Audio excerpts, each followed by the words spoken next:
Oh, so I should just know about it. Okay. All right. Hi, welcome everyone. I would like to, this is the Planning Commission meeting. I would like to call this meeting to order. Our first item of business, changes to the agenda. Do we have any changes? I do not. All right, great. Well, then I will open it up to public comment.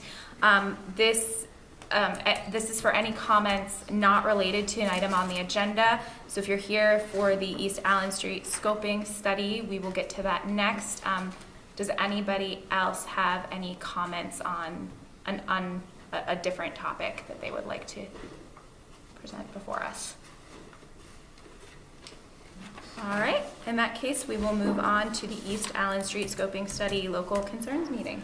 Yeah, so I'll just do a brief introduction quickly and then turn it over to the folks that are also here in the room. So this is a study, and Jason, I'll let you help out here too. The city of Winooski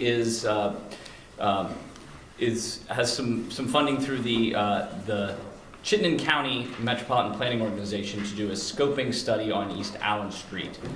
This is being funded through the RPC's their transportation planning funds. They've consulted with VHB to do this on behalf of the city through an application process. So they're here tonight to present. This is the initial local concerns meeting for this study. And so they've got a presentation and some other activities planned. So I will turn it over to either Jason or Dave, whoever wants to go from here to talk more about it. And I'm going to get out of the way because I'm in line of the projector. Well, Eric pretty much stole my elevator pitch as to who and what the CCRPC is. But so now that you're all familiar with the Regional Planning Commission, if you work for an annual work program, and this is our request that Winooski made to us to study this corridor. So we've hired VHB to take a look at that, and they have put together a nice presentation for us tonight. We're going to go through that and then do some breakout groups. So without further ado, I'm going to turn it over to Dave. Yes. Thank you.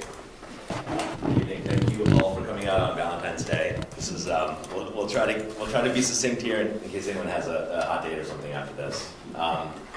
So as mentioned, we're looking at the East Allen corridor, which, if anyone noticed beforehand, the study area shown in the map essentially goes from the circulator east to just east of the interchange, exit 15.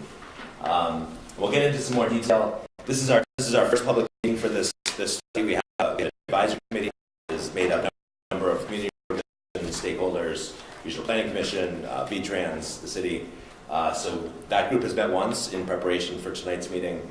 But the idea tonight is really to get information, any input, thoughts you have about the corridor, what's working along the stretch, what's not working.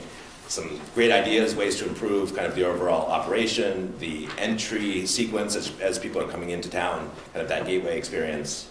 Anything goes tonight. So we're going to break into two groups after we go through a few slides to hopefully make smaller groups so we can have a little bit more intimate discussion. And then we'll come back and see if we have some consistency across the different groups on these are the top 3, 4, 5 priorities that we really want to focus on going forward. So that's what's up for tonight.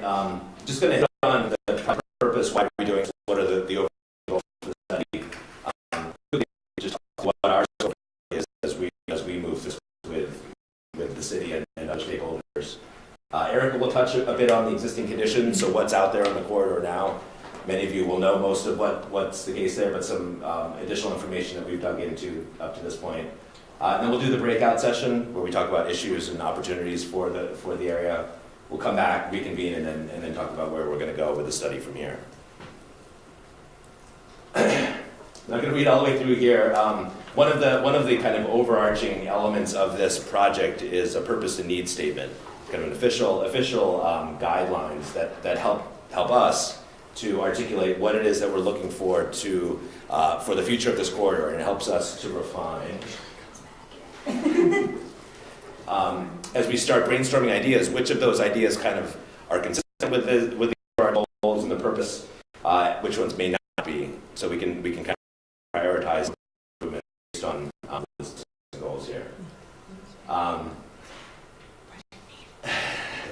We'll move on. Just see, just a couple of the key points on the project goals. The genesis of this, and maybe others can correct me if I'm wrong, but there's been discussion about this corridor within the context of the city. The three major gateways, so Mallett's Bay, Main Street, and East Allen, have been looked at both from a kind of a transportation perspective and from a zoning perspective as the gateways into downtown. Main Street is moving on a kind of a separate trajectory, project moving forward there. So East Allen, as another gateway, is just as busy in terms of traffic flow as Main Street. So the idea here is to identify those improvements, looking at a vibrant and welcoming gateway, looking at mobility, enhancing for all modes, not just vehicles, improving safety, maximizing development and redevelopment opportunities along the corridor. So those are kind of the overarching themes for what we're looking at along the corridor. Some of the things driving that in terms of needs, many of these are fairly obvious, but limited bicycle and pedestrian accommodations, sidewalks not fully through. We've got, as was just talked about earlier, some bicycle facilities, but not fully along the corridor. Balancing the various modes. There's 3 high crash locations, and Erica will touch on that a little bit more, but certainly some safety concerns along the corridor that we want to look at. There's good transit service in terms of number of buses along the corridor, but not a lot of accommodations that maybe make it a little bit easier or more conducive to take the bus. And then operational issues or traffic issues, kind of from the exit 15, Spring Street, up to the circulator. So just operational issues that we'll look at. So in terms of what the project schedule, here we are today with the local concerns meeting. Where we're going to go from here is develop some kind of bundles of alternatives. So we'll probably have 3 or 4 different kind of packages that we'll look at. And we'll still be determined how we're going to bundle those together. One may be more kind of sprucing up, prettying up. One might be a little bit more infrastructure intensive. We'll have to work that out. But coming out of this, after we hear what we say, we'll bundle those together. We'll look at different things like costs for the different improvements, how well it addresses all of the needs. Does it address mobility, traffic operations, and safety? We'll then be back in June, probably back here before the Planning Commission to talk through, here's the different alternatives or bundles of alternatives we've looked at. Here's kind of how they score against certain criteria, and then getting to kind of what's the preference bundles, or maybe we match across the bundles. So that's June. This all gets rolled into a draft report in August before the City Council in September, and hopefully wrap this up in October. This scoping, the term scoping is an important step to have underway so that it makes eligible federal funding if and when the opportunity is there to get federal funding to build some of these improvements. Having a scoping study done is a big check off that list. I'll turn it over to Eric. You guys hear me all right if I stay over here? All right. So as Dave mentioned, I guess first, I'm Erica Pollan from VHB. A lot of team members are here that you will meet throughout. Dave, myself, and Karen up here in front, we're all from VHB. You met Jason, and we also see Eleni back here from the CCRPC, and then from the state, Eric introduced us. I see Ryan in the back, and there are a few others who aren't here tonight. But that is the project team that has been working together thus far. So as Dave mentioned, the project area, this is the same graphic as shown on that board over there. We're going from the circulator out to Roland Court, just past the interchange, keeping that lumped in because it's part of the interchange included in that signal. So getting right into some of the more technical stuff before we back out and get into your ideas and concerns, what we've identified already. As mentioned, a lot of cars use this every day, between 14,000 and 19,000 vehicles per day. 19,000 is more towards the interchange each street, and then people start to disperse, and it gets down to 14,000 roughly at the entrance to the circulator.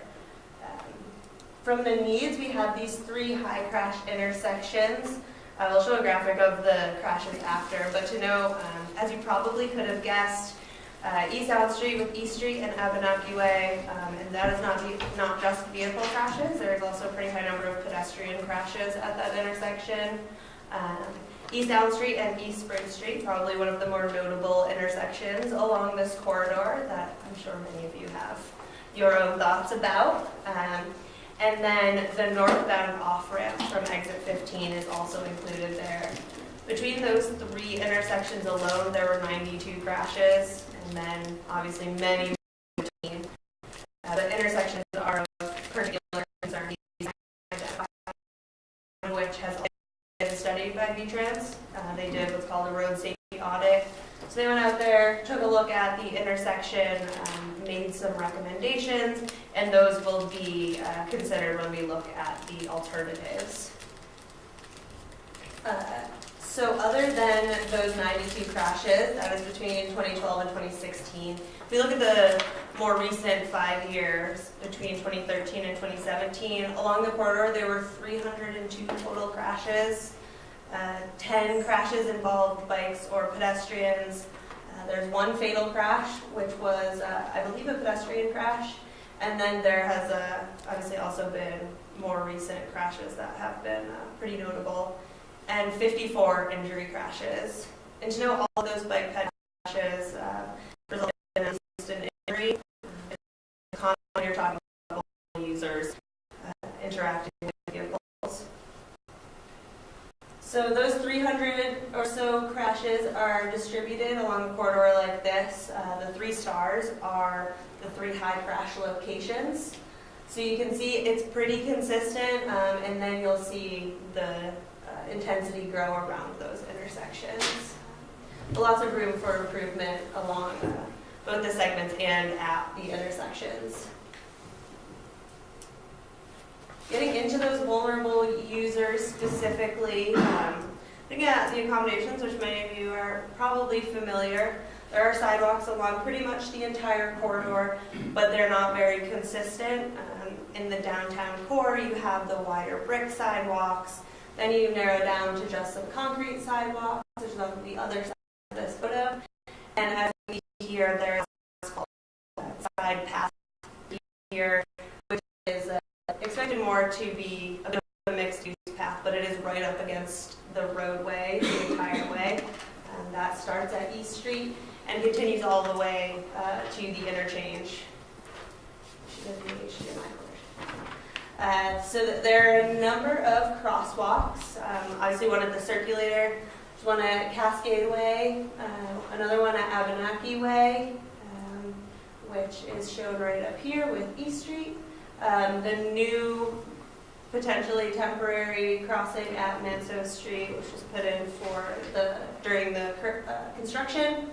There's one up at Dion Street where you have the beacon, the flashing lights where you're crossing a four-lane section. And then there is one that's built into the signal at the off-ramp. An important part of this study is to not redo the work that's been done before. So we have taken a look at some previous studies, and this will inform a lot of the types of amenities and alternatives we'll be looking at.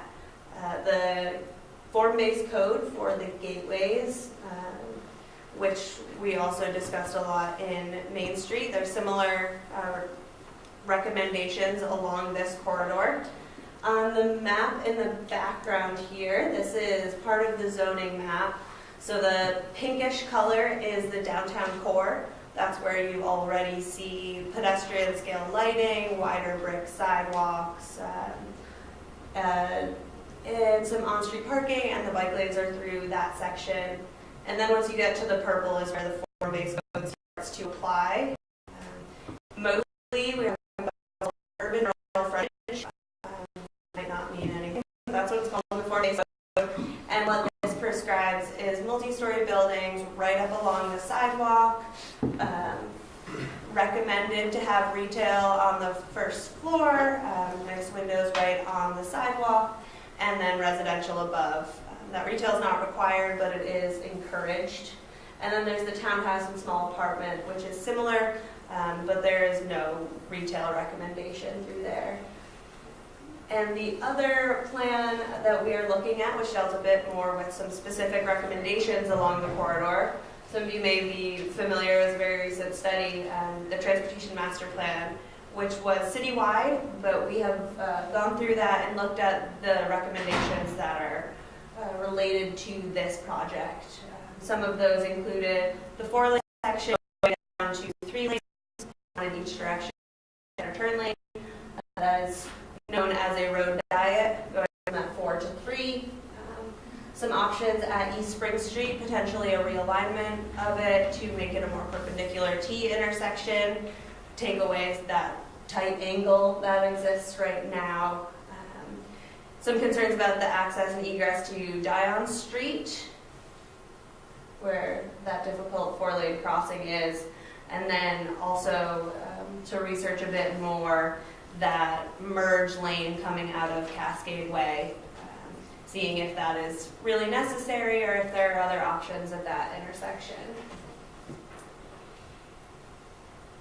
As mentioned in the need, a lot of this is driven by lowering barriers to responsible development and redevelopment along the corridor. We just want to point out that this is starting to happen. So this needs to catch up to some of the buildings that are already under construction. Others are permitted. So the parcels here shown in pink already have permitted development, and then there are potential other ones along the corridor. A lot of these are mainly housing, but potentially some retail on that first floor as prescribed by the form-based code. Looking at all of those existing conditions, we have broken down our opportunities and constraints, as we've been calling it. The map is on the inside of your handout. If you don't have one, we have more up here. Feel free to grab one. And most of the opportunities and constraints fall into the categories of mobility, safety, and placing. And those are really driving factors when we're going to be looking at our alternatives.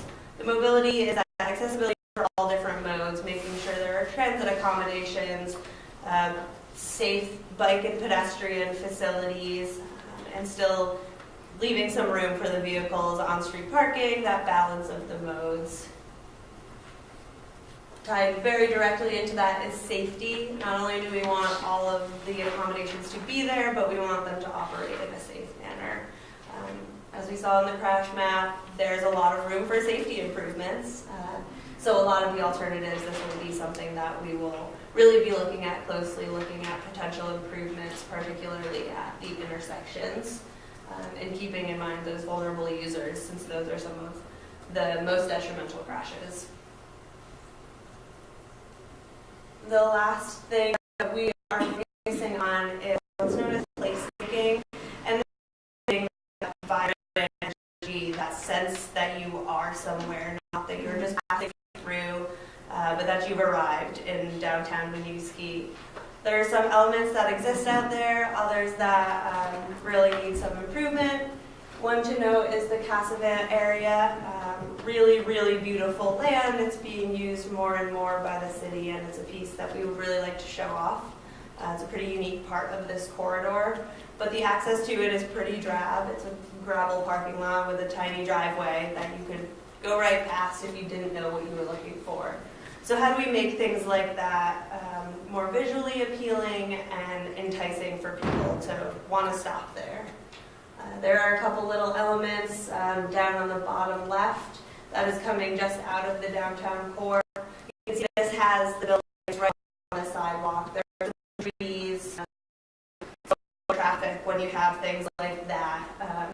And that's what will give a pedestrian a sense of safety. It will slow vehicles, just making it a place that is better and easier to be and use. Things like pocket parks, we have this outside of CCD, that's a pretty cool element. And so we're going to be looking for areas that we can incorporate those types of elements. So I know this is very hard to see up here. Again, this is what's in your handout, and we will have big copies of it when we get into our breakout groups right after this, so you can actually look at them.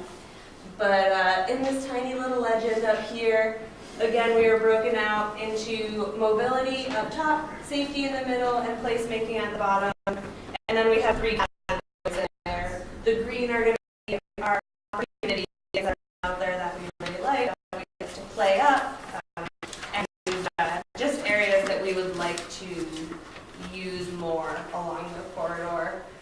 The red are our constraints. These are areas that we think need some improving, that are worth looking at more in-depth, potentially areas for alternatives.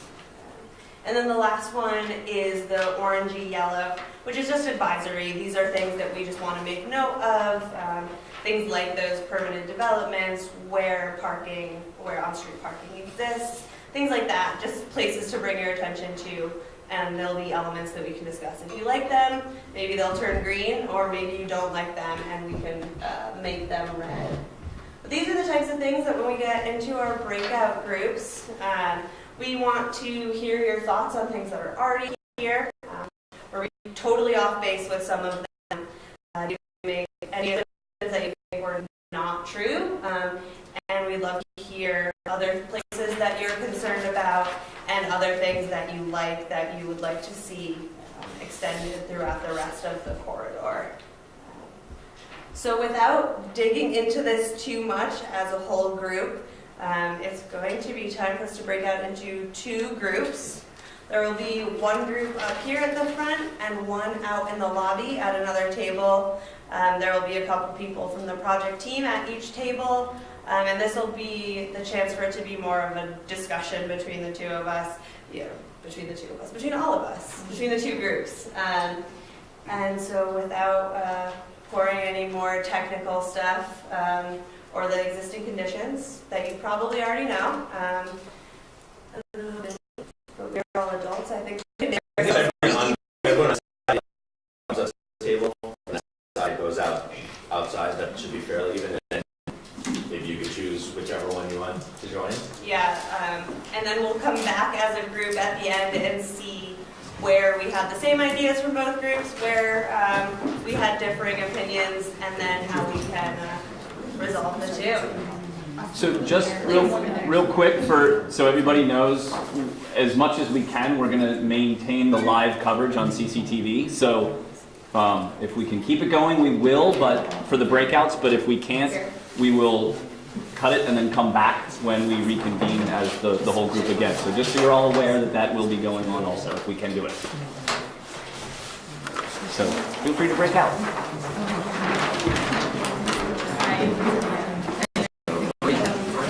Yeah, so guys, wherever you all want to go.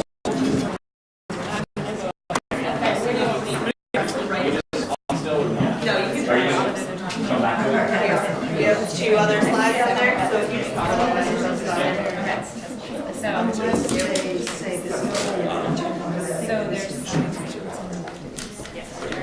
So you all want to do a group? Sure.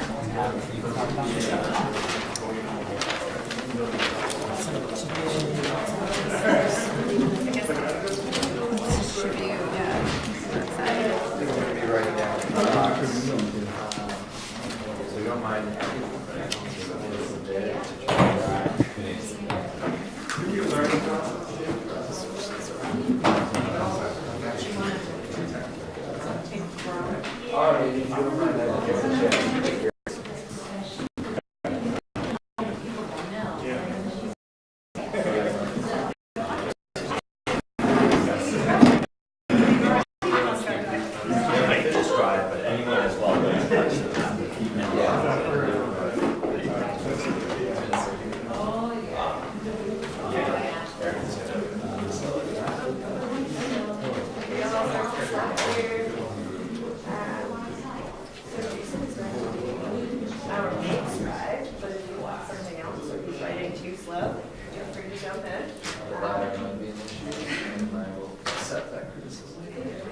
We also have some dots if maybe you just want to go through. We'll use these ones for places that you're really concerned about if it's not already identified. We also have some green for things that fall on the corridors that are not already identified. Or if you just want to show a lot of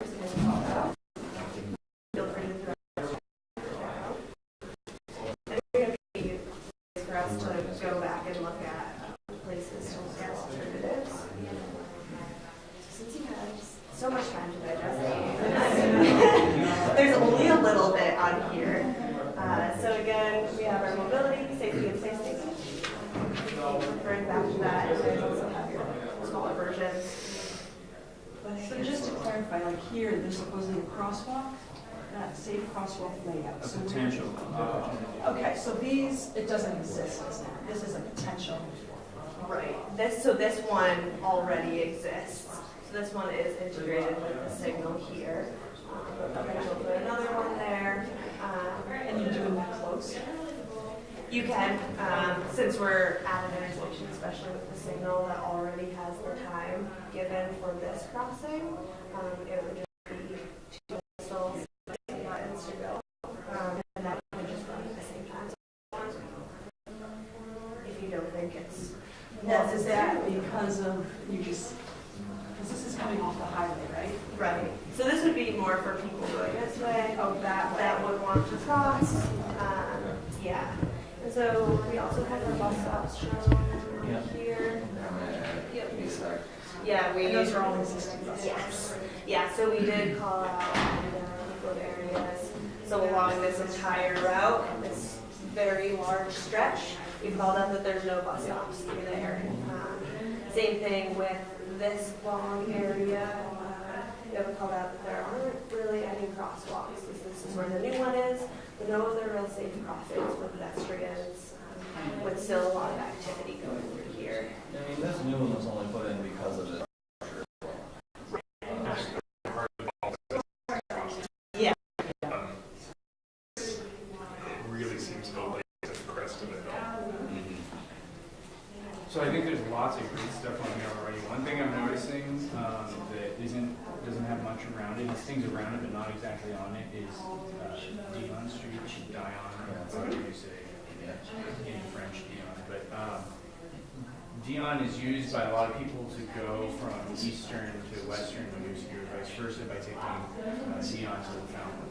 And so there's a lot of traffic that goes on that street that's not really local, it's just being used as a travel road.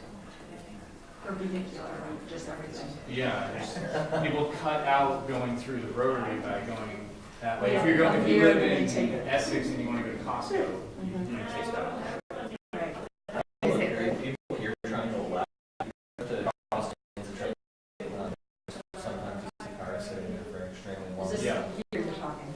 Or to get to these driveways. Sorry, right here. Oh, Yeah. Go here and go left. Right. You have to cross 2 lanes of traffic, and the people coming down the hill at this interchange don't have a red light at all, it's always green. Yeah, And so unless they get held up back here, but even when they get held up there, people are coming off the interstate and they can come down, so it can be just nonstop. it'd be tough to get out of there. What about a light at That's Dion? what I was thinking.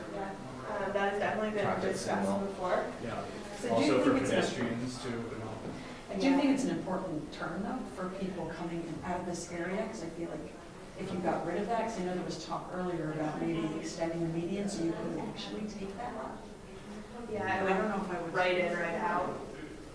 I sort of like the idea that you still. There is significant residential over there. I live over there, but I have to get out and go that way to the interstate to go anywhere. So the median would definitely not be appreciated by that neighborhood, I'm sure. Right. Yeah, because the interstate is there, if you have that left-hand turn, you have to go all the way up to Florida Avenue. Yeah. You know? So we have heard discussions, and especially with these two developments going in, and it was discussed with Great Cedars initially, which is here. Yeah. When that went in, there was talk of potentially a loop using these ones and having, which is why that median extension, having them be right in, right out, and then potential for maybe a signal at Manso, so you don't have too many signals too close. I don't know if that's something that sounds reasonable. I would also, if you have the high crash locations here, here, and at the interstate,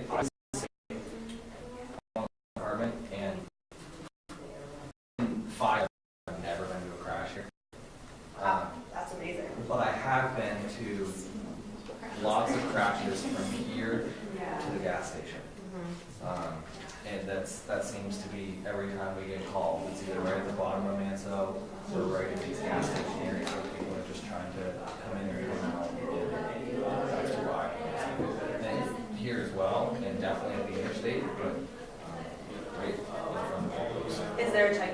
you see most frequently? Is it people trying to get out and into driveways? Yeah, one was, 2 of them here turning left, and then out of this gas station, trying to come right. Yeah, these driveways, Yeah, our town. kind of a nightmare. Yeah. I know Jason down to this intersection and saw some ludicrous stuff going on. Yeah. People trying to go. If you come out of the lower gas, the first entrance into Tubbs Bowl, you can turn this way. But out of this next one is the island, and so you have to go up and then turn around.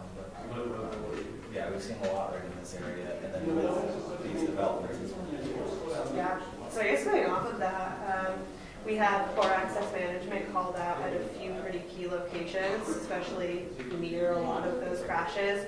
So just right here, we have 4 for the gas stations. Gas stations typically like 2, so people can make a loop. Then we also see it here at this plaza where Winooski Beverages. Yeah. And then there are just a lot of residences down here that have driveways. And is it the access, is it just too many, or is it also the size of the access? That's kind of what I'm asking you guys. What do you think? I have a hard time with those guys.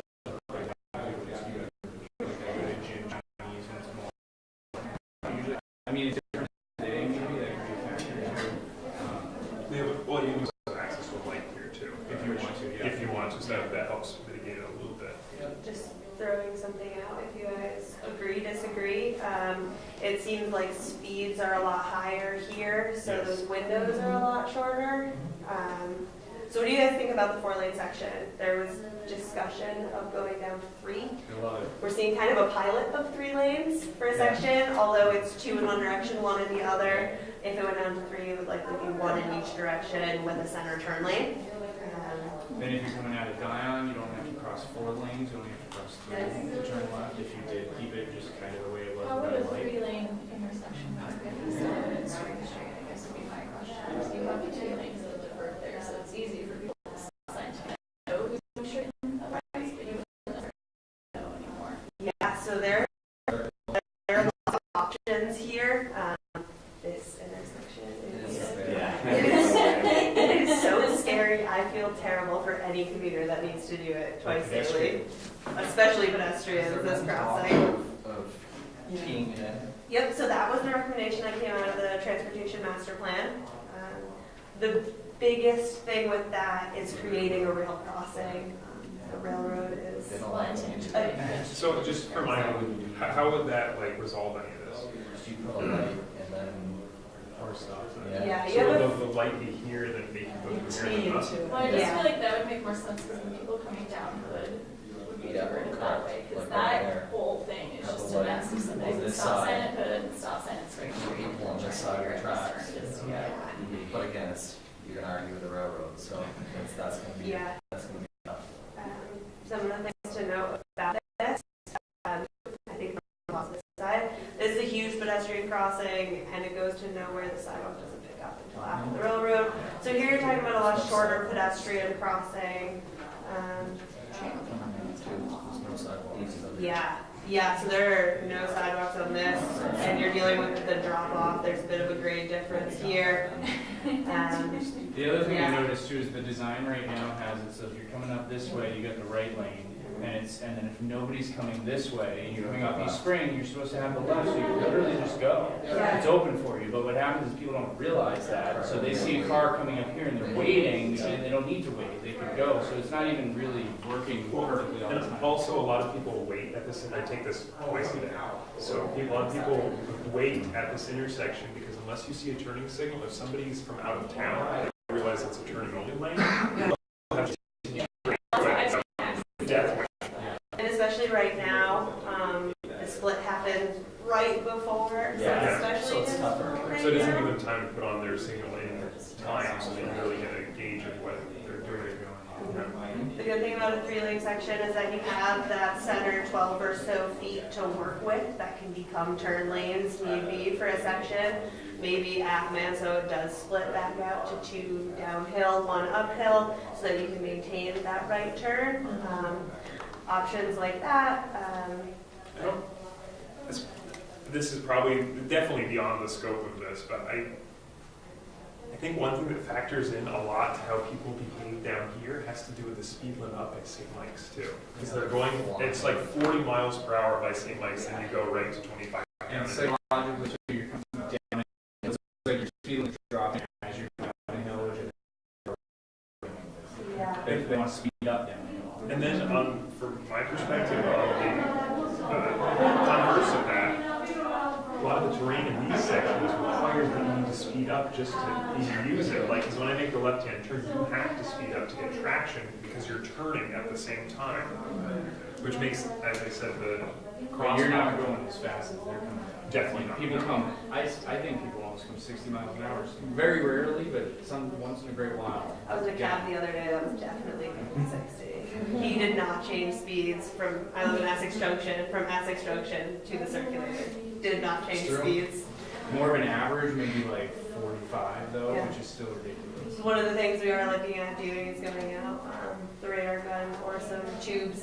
Yeah, nice. Yeah, fun. And That's awesome. it's really sneaky how action at speed. definitely observe in this nice straightaway, a lot of driveways. So they hit the light. Yeah, until they hit the light. I actually saw, you were talking about the beverage warehouse, somebody turning left here with a 67 Corvette convertible they were pulling out. Somebody was whipping down here and T-boning them. Like this guy's pride and joy got destroyed.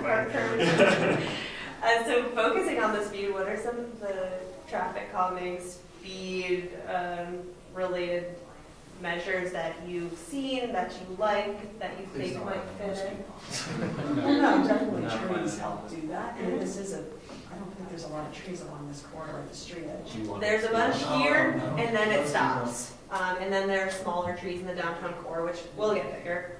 What's the parking, you can't park. Down here. There is some parking in front of these residences, and then there's some spaces right here.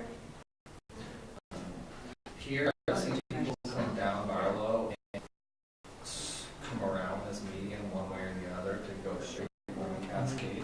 All the time. You had Yeah. Well, mentioned, Winooski, city vehicles do that too, so it's like nobody's following that intersection. Some things that came up in the advisory committee, love to hear your thoughts, is opening this up to all movements for all directions. Yes. A Um, lot of Why people do was go straight up here too. Yeah. What does that mean? yeah. So right now, you can only take a right in and a right out of Cascade.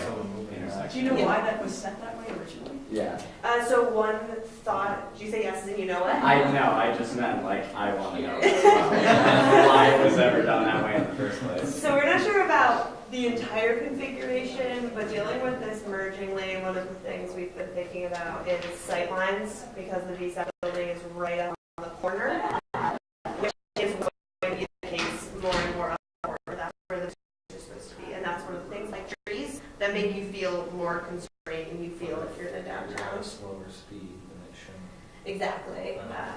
Is it like a pedestrian measure to protect? I would guess, this is just my hypothesis, it might be because the entrance of the garage is right here, and if people were coming down, it might have made a dangerous situation because they're coming down without people exiting the garage. But that's just my thought. No, that's a good idea. Yeah, so like in general, sight lines through here are just not great. Maybe also this gets pretty congested at rush hour, and they just figured let's have one less factor in there maybe. Because people could also cheat the rotary, which I'm sure people do anyway, of come this way to go as But they opposed to do. going through the rotary. I guess they do the same. And going the other direction, a lot of people go down. Works very- So, yeah, this is one option. This, Pedestrian is terrible there. yeah, Especially since they don't even clear one side of the crosswalk. there's been quite a few pedestrian. It's really. Like I've actually watched like visually impaired couple like walk from VSAC side and then get to the other side and just have to like poke through a snowbank to get onto the sidewalk. And I was like, that's really unfortunate. Yeah. So Yeah, there are a lot of pedestrian Yeah. crashes at this one. I think there should be a blinking light there. Mhm. Like, it people are wouldn't going be- so fast from Debbie all the way down to the circle. It's just And people are excited that they made it through the circulator, that they got it back. Right, people don't stop there Yeah. super often. I've found anecdotally from personal experience that the congestion through here is actually quite good for a lot of the things you're talking about. They use the gaps. People are very polite, at least to vehicles here, about letting you stop. Bring it up, it's just fine in our driveway. Yeah, I have found that people are pretty good to other vehicles. Pedestrians, different story. Yeah. Visibility is more difficult. Bikes are a little scary going down that hill too. I usually Especially fall if off people my are bike. like turning, yeah, if they're turning right into Barlow, like they won't necessarily see you coming in the bike lane. I get nervous about that a lot. I'd like to see great bike facilities, and I mean, it talks about it in the transportation master plan, that this is an artery for the city, and so it's part of one of the things they recommend, and obviously you guys are considering that already, so I'm sure that there'll be, there seems like there should be plenty of room, I would think, compared to like Main Street, for instance, where there was all the restrictions that ended up with just one bike lane and uphill only. I'd like to see bi-directional on this. The other thing to consider is that Main Street, how does that tie in with the rotary? I don't know if that's allowed or not, because this is going to be part of the plan, but It stops at the railroad tracks. Yeah. And we do, there's always the option of lower stress networks if we did want to route cyclists on East Spring, especially if this intersection gets some treatment. That's always an option, but there are bike lanes through here. The striping is not there. And like you're saying, there is a lot of space up here, especially if 4 lanes goes down to 3. That buys you 12 feet to work with. and there's already the multi-use path, which is Right. huge, that goes through a lot of this. Related, sorry, just to, with low stress networks, I thought about if this intersection was opened up for bicyclists, just be able to be north-south cross Yeah. You can avoid this entirely. My wife couldn't come, but she wanted to make sure that she thinks Barlow is an important part of the bike network. Yeah, Apparently, a lot of bicyclists use that. Yeah. She goes different places than I do, so I don't see that as much, but I guess she's just. We have definitely heard that back from the advisory committee. A member is a cyclist that lives in this area. And I think East Spring Street is great for biking, for getting places, getting from over there to over here. But a lot of where I think it can't work, some people go is down here, because this is where the restaurants are, and this is where there's fun stuff to do. Here's this breakout. And honestly, the circulator can be kind of a nightmare for a lot of bicyclists. There's no solution that's going to come out of this project for that, but It's very scary. you take a lane or you go walk on the sidewalk, basically. Especially on that. At least you can get here. So if there's connections from here and the main street starts to look better, it's a mess. One comment I would make is, it's very apparent that like bikes are going to be a part of this plan. If there are certain barriers created to facilitate that, I would hope to see something a little bit more permanent than like plastic bollards. Not merely for like aesthetics, but like I'm seeing up at this intersection here, we have some temporary ones right now, and they kind of seem to make a bad situation worse as far as snow removal, because like snow doesn't get removed around it, and being on an incline as well, it makes it even more difficult to get traction going up the hill. Just an observation. I'm looking at Ryan, as he is from DPW, on your thoughts about separated facilities with maintenance. Yeah, I mean, when you put a barrier, like in the road, regardless of what the barrier is, it does make it a little bit more difficult to remove snow. We have our sidewalk plows; those are pretty slow. It's certainly an option that we should look at closely. I mean, like a hard barrier is what you're saying? Just like a little median Yeah, or unless, something? Is that? well, no, I just mean bike lanes in general. When you have a narrower that truck plow can't just clear, that in itself makes it a little bit more complicated. But, with respect to snow storage, if you had a wide enough barrier, you could just, it would be up on the green belt or something. Yeah, I'm just seeing that like when we have like pollards or something, it tends to collect between them, and then that like will pour out into the road. Sometimes it's good because it makes a little snowball and you get an extra, but once you have too much snow, more than a few inches, yeah, it will definitely settle out. I think the best barrier is parked vehicles, but this doesn't have parking along with it. I imagine you guys are planning on adding parking. I mean, People would love you if you did, you'd have a lot of fans, I'm sure. Everything is on the table at this point, especially with housing coming up. Yeah, I'm sure. And if you're going Big 3 lanes, Right. and you want to slow traffic, all of it's sort of. Yeah, Yeah. That's an interesting idea, and then you could have protected bike lane with vehicles, it still doesn't solve your snow plowing thing, in fact, maybe it makes it worse, but. Well, if there's a storm, I think we can parking ban those vehicles Sure. out of the way. Yeah. Do y'all have thoughts on parking while we're on this topic? Well, I mean, in addition to the new garage, if that goes through, that's kind of. Right here? CCTV. Um, With the traffic count for the Main Street garage, maybe Ryan or Eric, you know this, but it's what, 900 spaces? No. 6? is it the new one or the No, existing? I think that's what it's 50.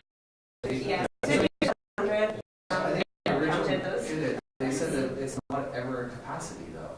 It does not exceed 50%. Correct. And so it's- 90% of the You day. know, you hear this parking, there's no parking, there's no parking all the time, but in fact, there is parking. So I don't know if it's an awareness piece of it, that people I don't think so. know. Because that it there's looks like a parking. building. I think it's going to be a parking garage. Yeah, I think that's, go ahead. No, I was gonna say, it's, you know, it might not be a capacity Signage. piece, it could be a signage, it could be an awareness, maybe getting in and out of the garage, or someone had I think it was, someone had mentioned that it's tough, you know, coming out onto Cascade Way, and it is a tight space to get into that garage, but Or maybe just knowing which way to turn, right? No, So you're coming down the hill this way, you're like, how do I get to the garage? So I why think are we it's building? certainly And like I'm not discouraging the new garage. I mean, that's, you know, they're talking about a hotel and a garage. It's great. But there's nothing wrong with the existing facility. You know, have plenty of parking. It's just how to get people to use it. They're both also down here. Right, that was about to be Where, I my mean, that's Yeah. just all That's here. What do gonna you help you think? out if you live all the way. Right. This is going to have, I don't even know about this project, because that has parking for all their tenants, but not for guests. This doesn't have any retail. Yeah, but it's not even allocated on site though. If anything, I'm putting some parking over here. No, I so thought in that's the plans why. on the basement. No, Parking. no, it was, there's not, we were explained this by Eric, correct? What do they have for on-site parking for the Casavan Overlook? Do you remember at all, or? What they are required to have is one space per unit plus one space per every 4 units. Okay. So I believe they've got 39 units there, I think. So But is that all on this site, or is it a In the combination? basement, all on this site. All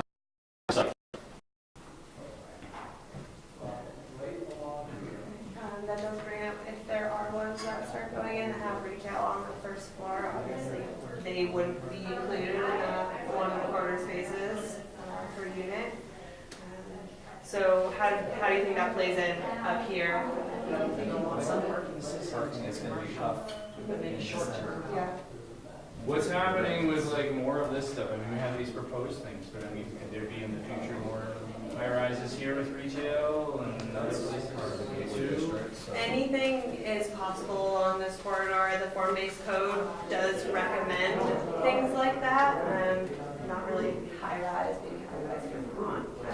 I consider it high-rise. Yes. 4 stories. There is a height limit in the form-based code. I believe in this area, the height limit is 14.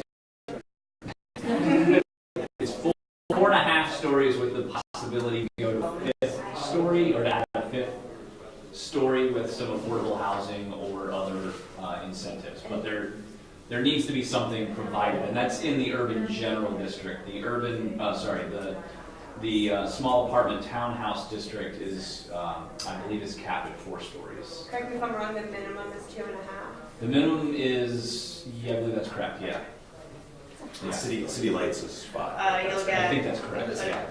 a taller roof, you could essentially. Like an attic So you'll- space. Yeah, there's storage up there, and so you'll have pitched roofs rather than having flat roofs. That's that dirt parking lot that Eric was talking about. So I'm a big, bike advocate, of course, but I mean, I think parking, if you can add parking, everybody wants.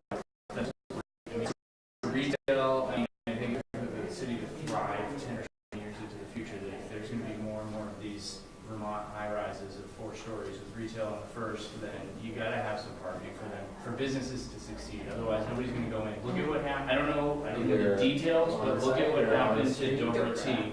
I don't know why they closed, but my guess is that there's no parking right there in front of Dover Tea, and people are lazy and don't. I mean, I'm sure they've got business from the college, maybe, but the parking's like right behind it. But psychologically, I think people are like, oh, I'd like a tea, but where am I going to have to park? I don't want to deal with it. I'll just keep driving by. And it was also a little bit of a pop-up too. They got a year free rent. I know with the building, but it was successful.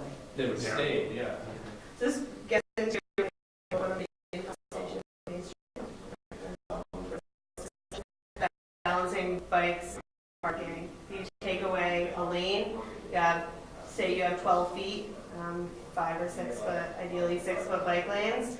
Parking lanes are about 8 feet wide, so you can't fit 2 bike lanes and parking in that amount of space. We're about the multi-use, so you're figuring in. Right, so that does not take into account the multi-use.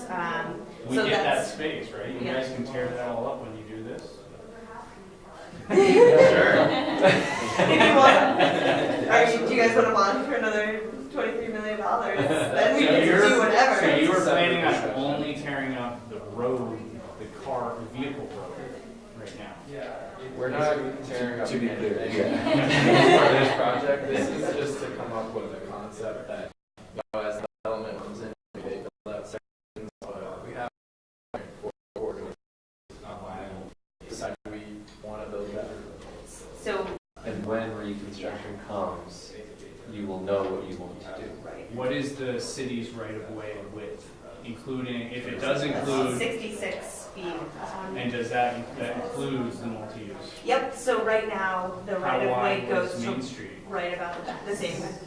3 rods around. 66 feet. And currently it goes right to the back of the sidewalk along 98% of the corridor or the back of the multi-use path.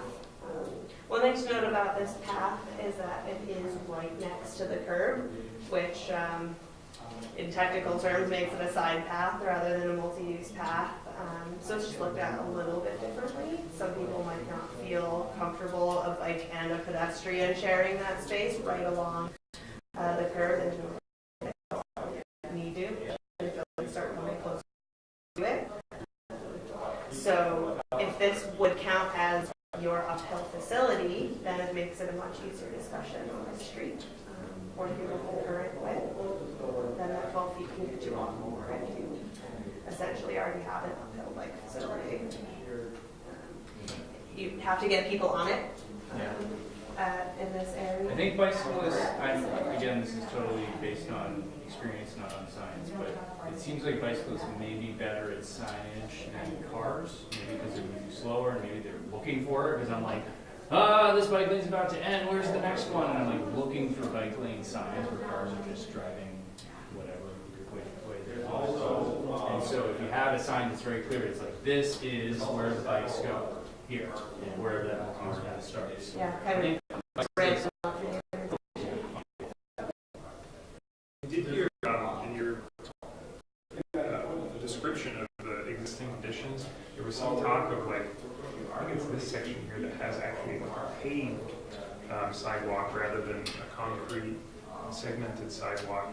I think that we kind of inherently, when we look at that, think, oh, that's an inferior material, but it seems like that's actually probably better for maintenance. Because like, I don't know, I noticed around the city that a lot of those segmented concrete sidewalks, they heave and move, and so it makes snow removal difficult. And waking on. Yeah. Yeah. And I know some of the guys who plow it, like when you hit those joints, I guess it will set them off course, and it really affects kind of the quality of the snow removal. You missed the next 5 feet because you're Yeah. coming back down.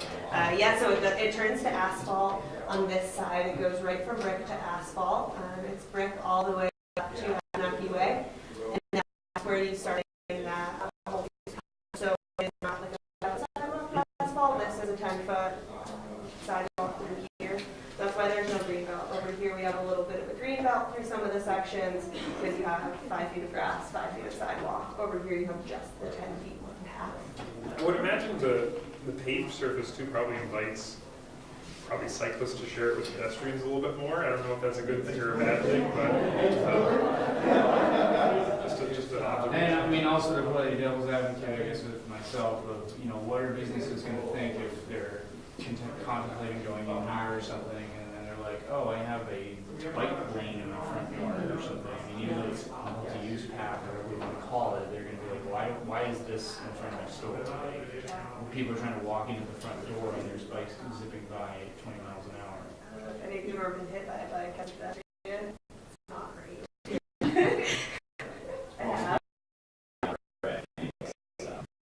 There isn't enough room to do 3 lanes of vehicular traffic, bi-directional bike lane, and sidewalks for pedestrians. Let's see real quick. 3 lanes, Even if bike it ends here, I'm lanes. not saying the whole length, but like maybe for this up. You had 3 lanes. 3 lanes, Bike lanes. bi-directional bike lane, Uh-huh. and sidewalks. So that takes away your option for parking. It's Okay. one thing. So let's do math. 24 plus another 22 is a number. Thank you. 55. So that only leaves us with 11 feet. So Which you, is a For parking. what? For parking, right? but that does not count the sidewalks. So now we have sidewalks in there that are right adjacent. 12, 23, 30. This is embarrassing. 46, 52, 57. Then we would have a little bit of room for green belts because a 5-foot sidewalk typically can't. Is this all, this is all like legal minimum? Can any of this go smaller? The bike lanes could go down to 5. Or 4? Are we talking like 4? Up against the curve, there's a curve there, 5 is the minimum. On a state facility, I mean, I guess that, you know, on a town highway, it could be less. Or wait, are we saying 4 for both directions? I mean, or 6 for both directions? Or 6 per direction? Well, she's got it written out as if there's lanes on either side of the travel lane. You're saying, you're talking about right next to each other. Maybe.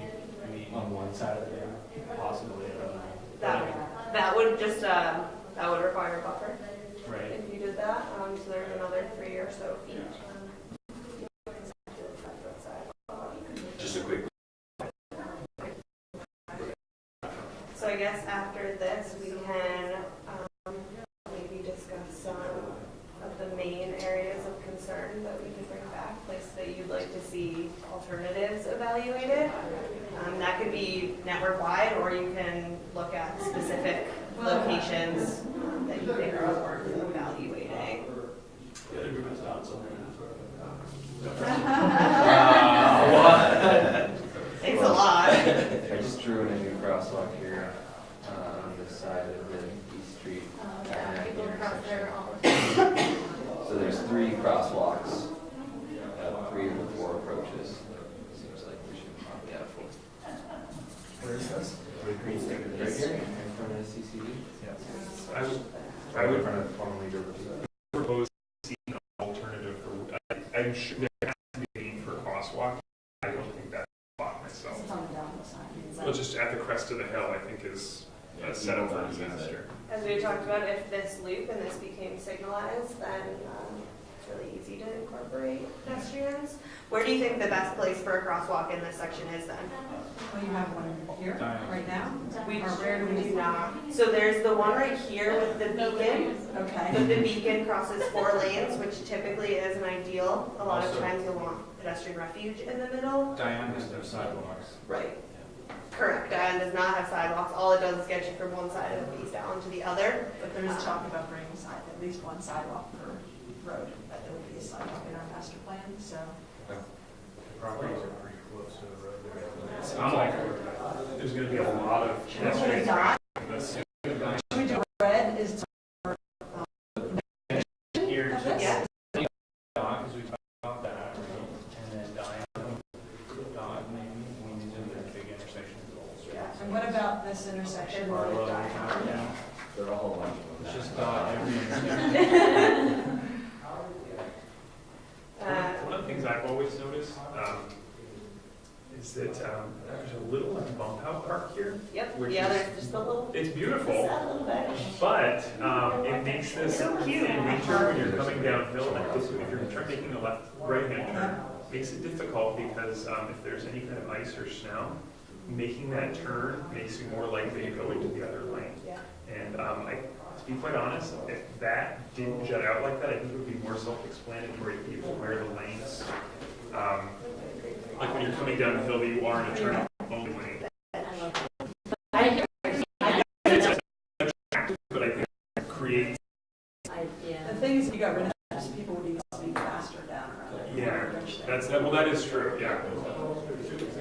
I just always kind of felt it being a little bit of a safety, it added to the safety issues in that. We also didn't talk about it here, but in the presentation, we talked about the cast event placement. I think that's a great idea. I mean, Yeah. I lived here for a whole year before I even walked on those trails, and I mean, they were a little overgrown and whatever, but I was like, wow, this is awesome down here. I went for a college geology trip to go out. There's some cool outcrops back there. That was the first time I did. Yeah. I think it would be good to look at the whole corridor and see where those special places are, because one, looking at certain amenities like bike racks you would want to have there, I'm assuming, or just a kiosk or something, other elements that are more pedestrian friendly and would encourage people to use it more. And then you have infrastructure in place, maybe the bike share extends it. I mean, is lighting important? Absolutely. Yeah, one of the big things is getting pedestrian scale lighting. Right. And driving through here at night, it's terrible. Granted, I also classes, so it's extra difficult. But the glares from oncoming headlights, which is a lot of the issues with pedestrians here, being able to just walk through it, lots of near misses around dusk and dawn. Talk about amenities, like, a bench that's here, is, I guess, like a order of people, like an elderly community could walk, sit on a bench and just. Yeah, and that kind of dovetails into the transit accommodations. That gets you spaced at fairly regular intervals. If you have some nice shelters, higher concentration lighting, just things like that, take care of their street. I know here too, as you're heading towards Colchester, it's really tough to see the signals underneath both interstates. Yeah, so we have that there's the multiple traffic signals, because this one that's right here is super hidden until you surface. You're right there. Red lights on. Yeah. Probably causing a lot of crashes. A lot of crashes, and we heard from some people from the police that they see a lot of side swipes here. People will actually have the green coming out of here, but these people see this green, and so they just go, and they're like, oh shit, oh shit, oh shit, once they see this is red, but it's too late, so they just go on. Is that the Colchester town line? Is the end of this? Just about. The Colchester town line is right about I mean, here. because right here, we had a fatal motorcycle accident last year. We had a fatal pedestrian accident right here. The person was being in the street, coming across there, the pedestrian got hit. But they both highlight this guy. I'm a signals person, so that one is near and dear to my heart. Yeah, I come off the interstate right here every day, and I have been stopped here for. Also, the timing of signals, I don't know if you can be better with it. It's definitely is it different? I think it's different for the kids or something too. Yep, usually it's different in the morning versus the evening. Yeah. The middle of the day is pretty generic. When you show up, it should change, kind of like middle of the night type timing. And then the weekends are usually different. So on your morning commute, a lot of people are going this way, go to Burlington, so the downhill has some more priority. In the afternoon, a lot of people are coming off the interstate, so this has a bit more priority. So those are the types of things that are into it. There's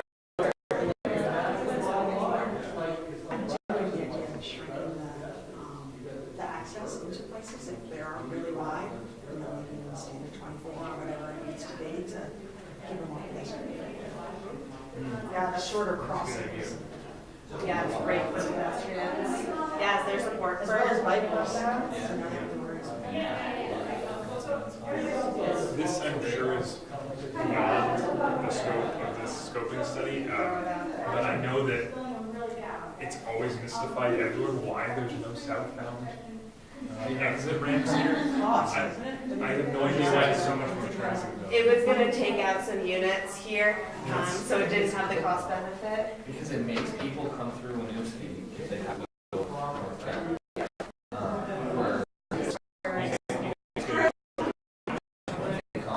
Two people stop though. It might be more like one stop. Wasn't suggested, yeah.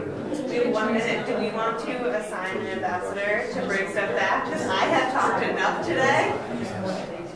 I'm happy to do it. Yeah, no, that's great. But you're right, it's contributing to the economy and our Existing trees that are down. You drive past, you say, "Oh, that coffee shop looks cute. I'll come back." I mean, that's the hope, is We do have that, a you know, note about hey, they're not taking Yeah. it down there. so- Yeah, there isn't much. I mean, there isn't a ton outside. So well, it definitely goes all, grab a Valentine's gift. But that's Yeah. all too, like, Can I get people and to then stay? additionally. How do we do that? Yeah, and it's just choosing the right type of tree, maybe that doesn't have as much of that Street roots here. that come above the And ground. also, it's a lot to do Street, with I guess people were sidewalk. upset, Yeah. like a lot of residential Well, and if houses. you notice that, like, I know. some parts of the sidewalk.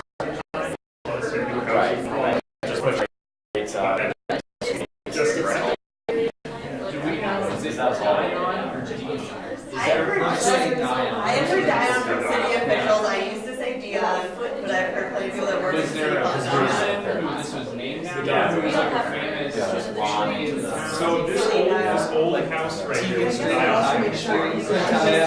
all this, Just one dispatcher says it one way, one says it another. all the other streets in that neighborhood are Yeah. named after members of the Dion family.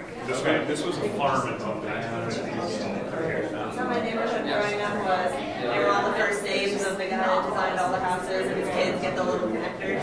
I heard this was like It's sand. just so narrow. Very sandy soil.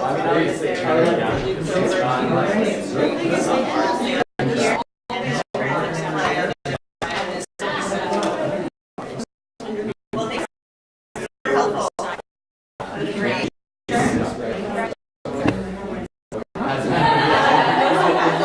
Mostly housing, a lot of affordable worker housing. My daughter for the So this one is under construction, the other ones are in permanent construction. But this one especially is So I got the hot very fire. close to getting ready.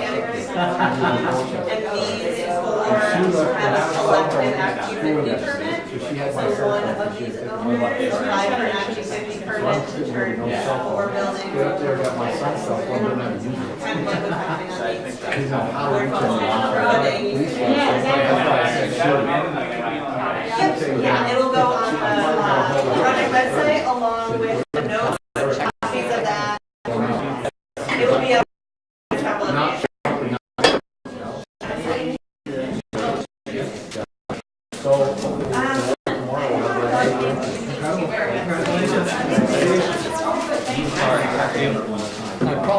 There was one.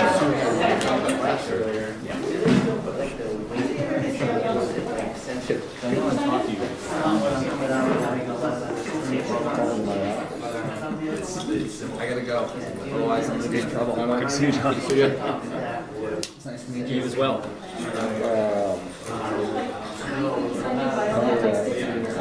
Are all city planners left-handed? You're left-handed, right? He's Congratulations again on your new job. Let me ask you this. Yeah, sometimes you just catch it really conveniently and you're like, yeah. I still do it, I think that I was only got Can you call me? Yes, and then I'll. different. Yeah, I'm pretty sure you're still. Aaron, can I check in with you?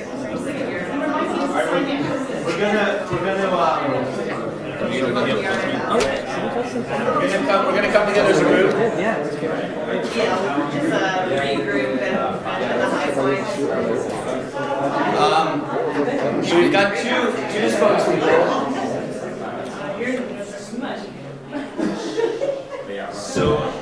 So about having the opportunity to bounce back and forth, it was interesting. There's a lot of similar comments, but I think some things that are that were highlighted a bit more in each of the groups. So we've got two designated spokespeople here, Jason and Diane. Jason, you start off with this group here. What rose to the top? Well, we had a pretty spirited discussion. We covered a lot of ground. I'll try to condense it as best, but if anybody can do something that I didn't mention and then please do speak up. So bear with me, I'm just going to kind of just peruse through my notes, which are many. No, top five. Top five? Yes. Oh, is that what I was tasked with? I have six. Speeding was an issue coming down the hill. That was definitely up there. We talked about that quite a bit. We talked about the balance, or trying to figure out how to fit accommodations for bicyclists while possibly accommodating on-street parking at the same time. Is that possible, or is it not? And we did a little bit of math. Not necessarily sure on the results. So stay tuned for the next meeting on that one. Let's see. We got, are there just amenities in general along the corridor for pedestrians and bicyclists? Parking benches, shelters. The turning out of the side streets is definitely more difficult towards the east end of the corridor, so further up the hill than it is down the hill.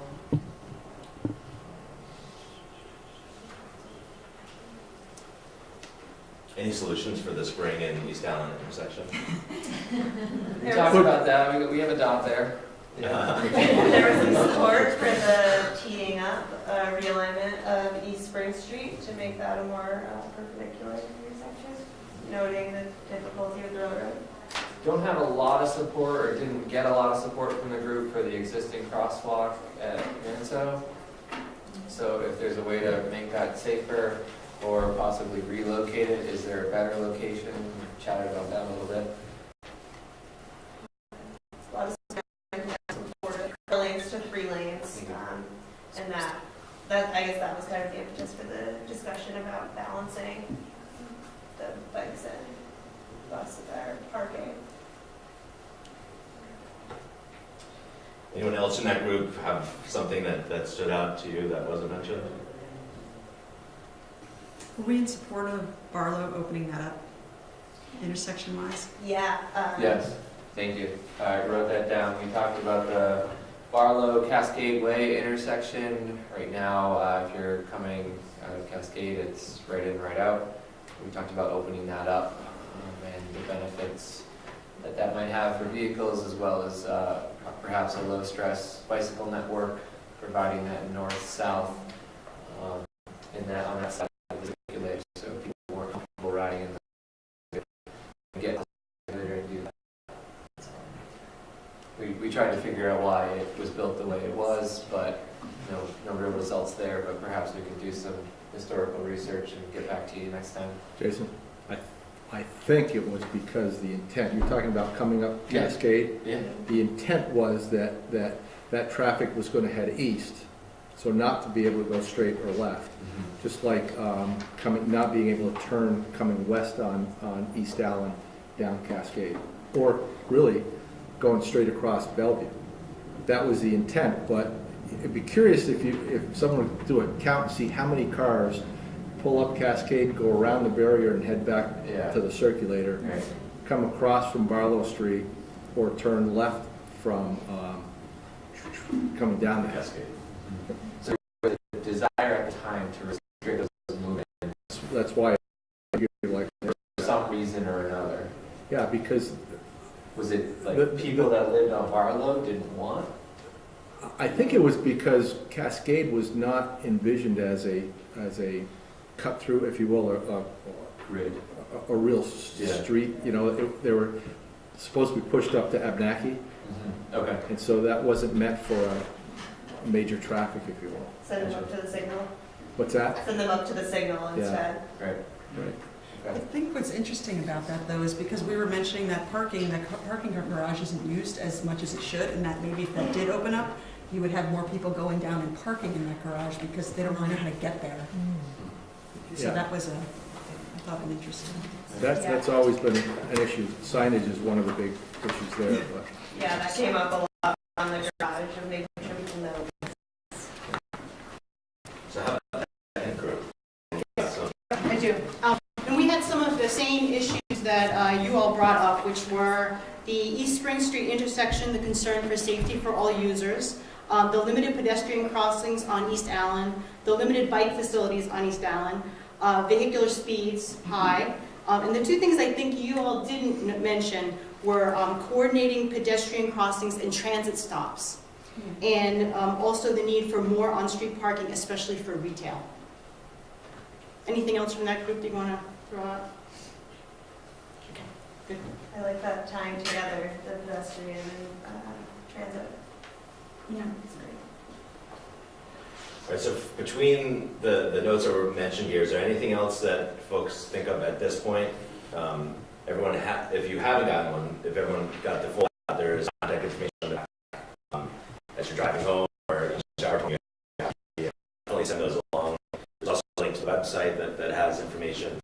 That will be posting information from this meeting. The presentation will go up on the website, and then we'll be announcing kind of the next steps for the next public meeting. Is the scope of this, is it really just East Allen from the circulator up? I'm just wondering Yes. about if there's any look at the circulator itself, in terms of, is there some way to improve that? If that That is Who not, are we that looking is at? not part of this. We appreciate your concern. Yes, Thank you. that will be a completely different project, Mike, so, Yeah. we can talk about it. Well, yeah, no, I mean, you know, to me, it works, period. A lot of people don't like it, but, you know, you learn to love it, yeah. And I don't know if it's use your signals or don't use them in the circulator. If you saw Front Porch Forum the last week, it's like, oh my God. Anyway, what's that? Yeah. But, you know, I don't know, for example, I think that there was some conversation or discussion about using Abnaki Way as a major cut through, but there's issues with the intersection with East Allen Street for trucks getting through. So it seems like everything, and I know a lot of things have been looked at, and there seems to be something that comes up that shoots down any of the other alternatives than what's there now. But I think it would be something to look at, to see, you know, and I haven't seen the data in terms of, you know, at one point it was one of the highest crash locations in the state because of all the rear ends when we had the traffic signals in the middle on the northbound side. I don't know if that's changed. It's number 7 now. Yes, So it's dropped. improved. Yeah. It's still a Well, high to me, there was always a misnomer because high crash area, but it's, you know, someone bumps someone like that and it gets reported it's a crash. I mean, It's also technically 4 intersections if you think about it, so it's Yeah. not really fair to think of it as one intersection, right? Right. That's what I was gonna say. And it's only been, I don't know, how many years since that was? 10, The 12. signals were taken out. Oh, the signals. It's Yeah, like 2 or 3. and the safety improvements, so in establishing a high crash location, there's 5 years worth of data that go into that. So it's gone down and we've only probably had 2 years worth of no signals in the circulator going into that number. So I would be interested to see after a full 5 years.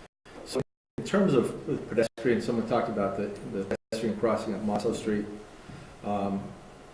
It seems like those yellow flashing lights that are up at Diane Street and down at the southeast corner of the circulator work very well.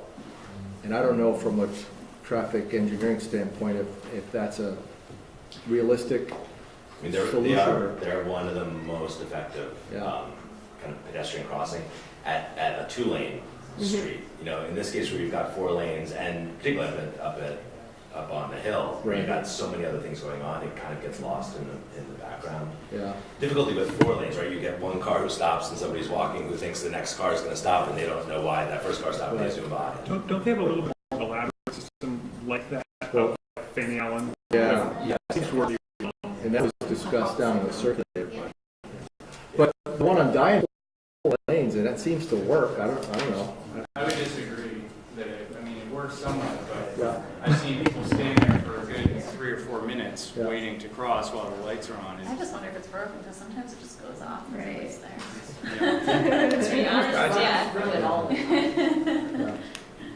Okay. So just to wrap things up, next steps here, we'll be doing our best to pull together the copious amounts of information, the notes, into some bundles or sets of alternatives that we'll be evaluating over the next few months. We'll be back. Watch Front Porch Forum and other locations for announcements for a public meeting in June, probably co-hosted if you'll have us with the Planning Commission, and then finalizing that in September. Everyone who has the handout will have this, but the information, the project website is here.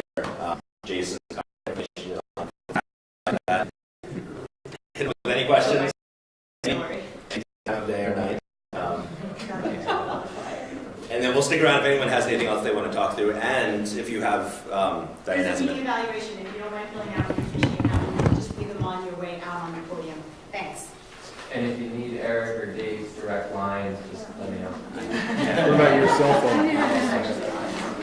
And now there's a meeting that you've got more to your meeting, so we'll Yes, so quietly wrap up. we're gonna take a short 2-minute break so that everybody can, who does not want to stay can leave. I know that some of you might be working on evaluations. If you don't mind, maybe doing that out in the hall, if it's gonna be more than a couple minutes, we would appreciate that so we can continue on with our meeting. And thank you, everyone who came out tonight. And if anyone in the front group left a little Sharpie keychain, You want some keys? We will take them away. Please take a bunch. Of course. I mean,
Next item on our agenda is the design review of the Lot 7D development.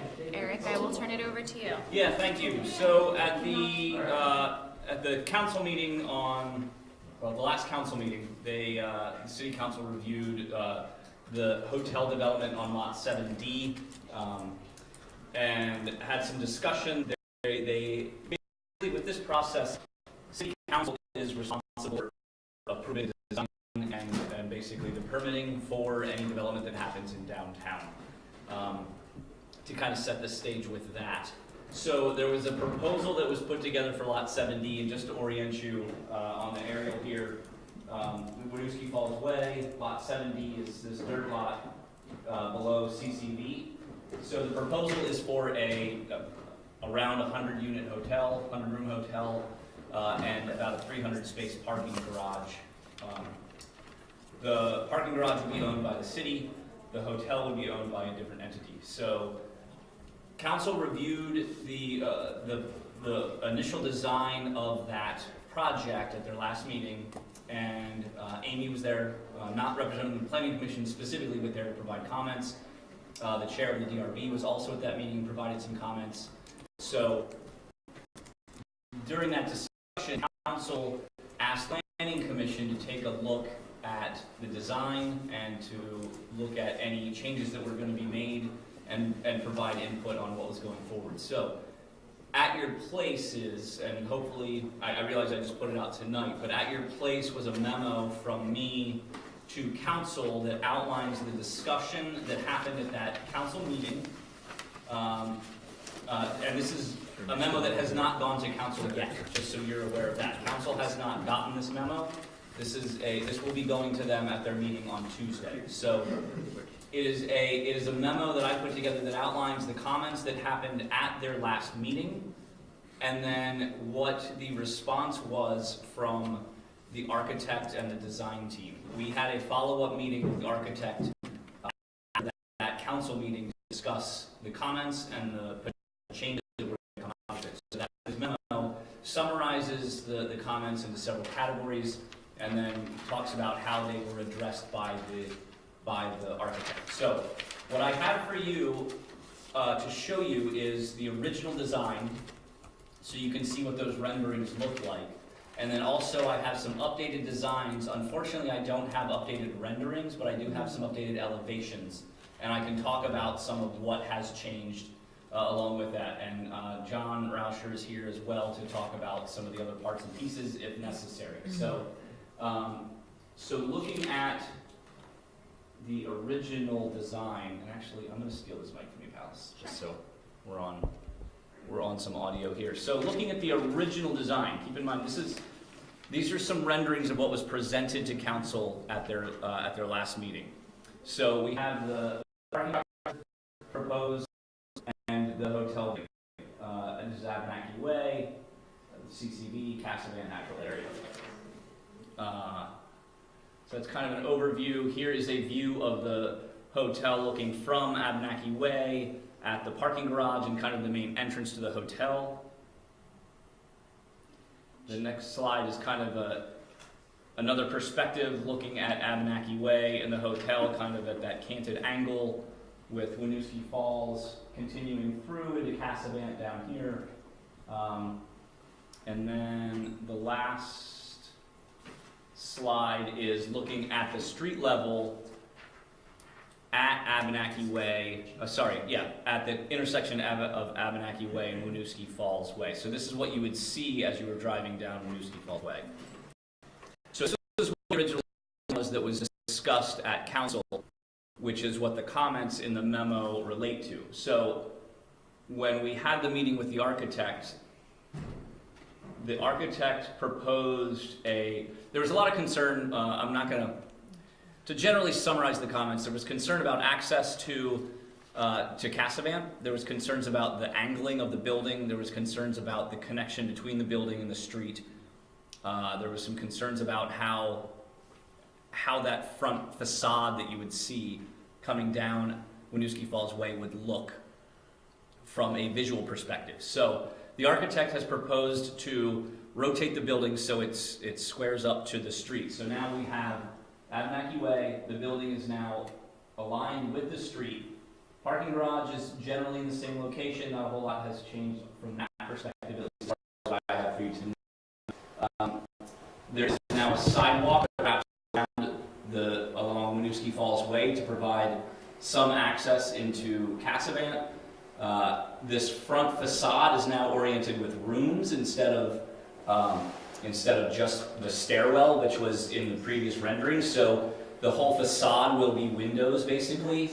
The whole front first floor will be oriented to kind of what I'll call the front of house operations. So that will all be a glass facade on the front at street level as well. So this is kind of an overview of the project.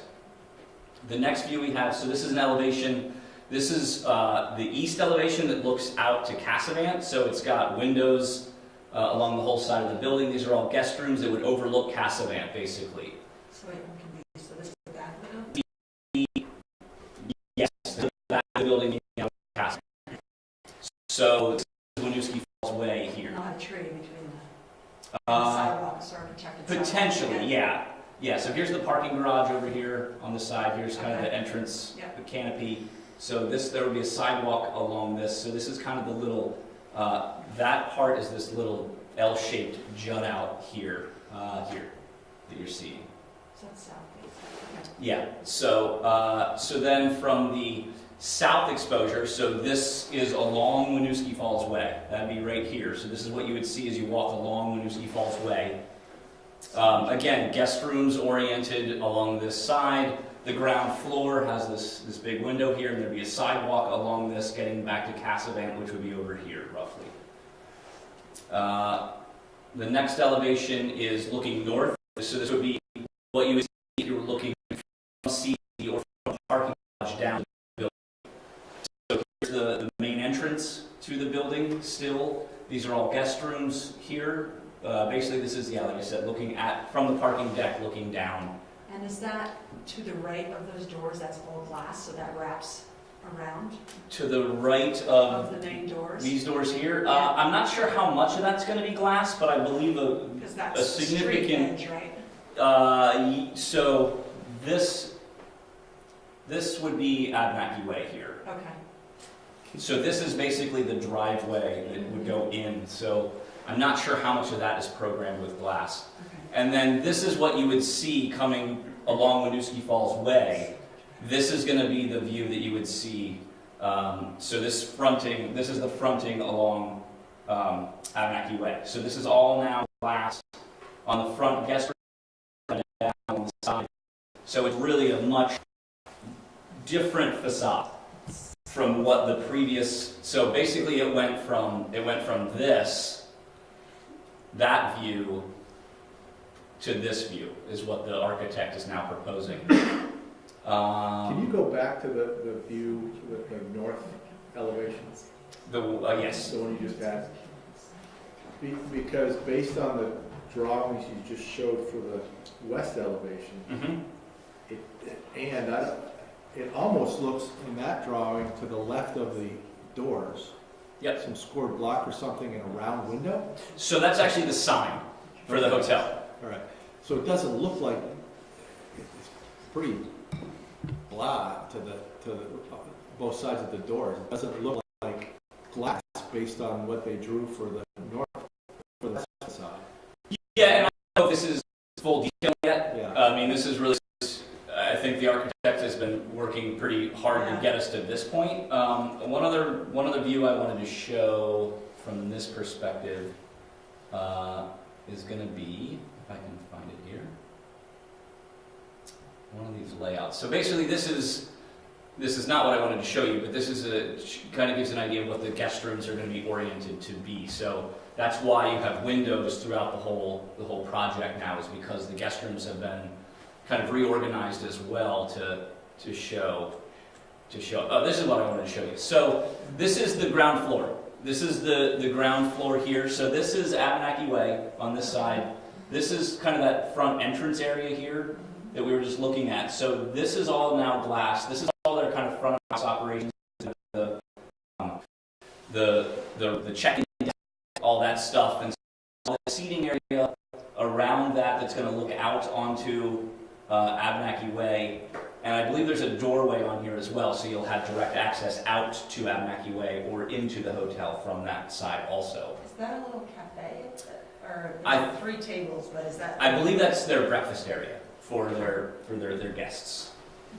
Down here in this corner, you mean? No. Oh, over here. Yeah, I think this is kind of their breakfast nook area. So again, I realize there's not a lot of detail here, but this is a lot of, and my understanding is that at the council meeting next Tuesday, they will have renderings similar to what they presented the first time, like these, to show kind of how the two have changed. So, like I said, in the memo, I outlined what the changes, kind of more of a narrative discussion of what the comments were versus how they were changed. There's also some additional incorporation of ADA accessibility and other routes.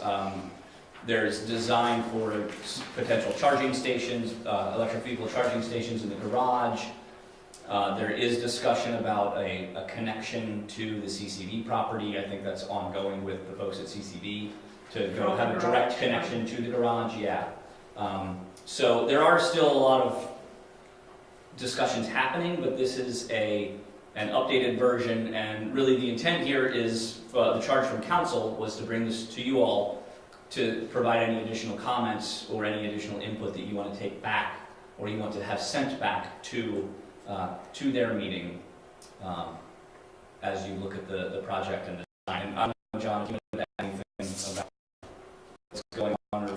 John's been more involved in the design, not the design specifically. John's a part of the design team collectively, whereas I am not. And since I will be responsible for the permitting, I've been kind of out of those discussions purposefully. Yeah, correct. So we try to keep sort of a firewall for Eric, so since he's the regulator technically on this.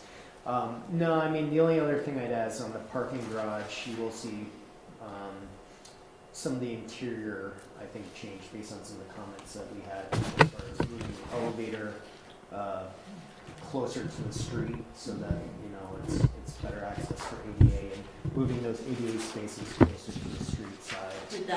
I couldn't really tell. Are they at the street or are they just closer to the street? So they're working on the garage updates. The exterior really won't change, but those will be presented until Tuesday as well. Right, but also if you did have a connection to CCV, that might change that location as well. Correct. So. Yep. There were some additional comments that were provided after the council meeting by Councilor Mack about some of the treatments of the garage that were forwarded on to the architect. So we don't know what those look like yet. Again, that will be more information that comes out at the council meeting. So at this point, there's no connection, direct connection between the hotel and the parking garage? Just a correct. Or something? Yeah, just that drive Is that like a 24 wide? I mean, how wide is that? Sorry. The space between the buildings? So it was 30 feet. I don't know what it is with this current rendering. So that's one of the reasons for this massing is, obviously those hotel rooms, the backside of the parking garage, they want to maintain that space as much as possible so that those are looking to our parking garage. And I think the last time we reviewed it, that sort of drive in is at least 30 feet. So the backside maybe 10 feet. Between the garage and those hotel rooms. Yeah, there was also some questions about circulation with drop-off and into the garage and not, and some of that still, I think, is going to be dependent on how access is controlled in the garage in general, which we won't know that. So I definitely have concern for that. Yeah. Is it the garage shut? How do you get in and out here? Right, and I think with some of the reorientation of the building, it opened up that space between the two, so it provides potentially some additional room there for turning around if necessary. We also talked about, and it doesn't seem to be showing up here, but that's not about adding a couple of parking spaces on the street here, where they are now, maintaining those on-street spaces for possible drop-off and things like that.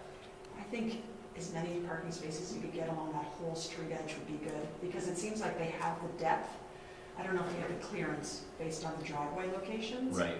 But I mean, because one thing I brought up in the meeting is that they have pavement all the way from the building face all the way out to the curb edge. Mhm. And mind you, I think that's great if there's going to be parking along that whole edge.